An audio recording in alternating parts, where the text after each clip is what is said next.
Hello guys and welcome back into a new brand video. In today's tutorial, I'm going to show you how to create surveys in Salesforce. So make sure to watch the video to the end and follow these simple steps.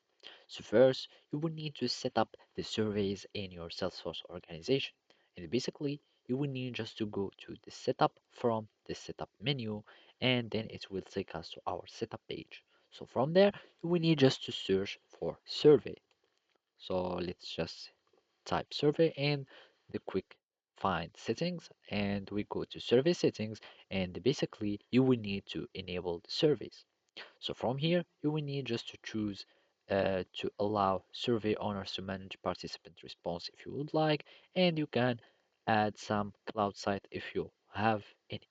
So now we need just to refresh and basically you can go again to survey and here we will find that we have enabled it.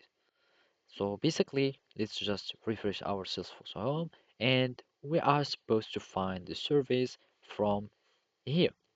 And basically, if you don't find it, it's probably either a cause of the changes aren't done yet, or you will need just to wait for a moment.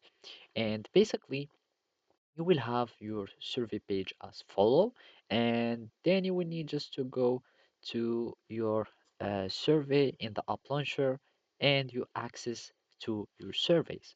So basically from there you will be able to create a new one by clicking on new, and then it will take you to the survey page. So basically you will start just adding your informations, your forum or your question or whatever you would like to have in the survey, and you can edit whatever you want. After that, you will need just either to click on the preview or you can simply save it and then you can send it to your clients.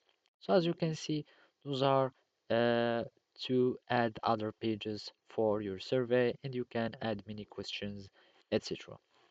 So at the end, you will need just to save your survey from there. So you activate it and you click on got it, and then you can send your survey by either email or invitation. So basically that's it. Thank you for watching and see you next time.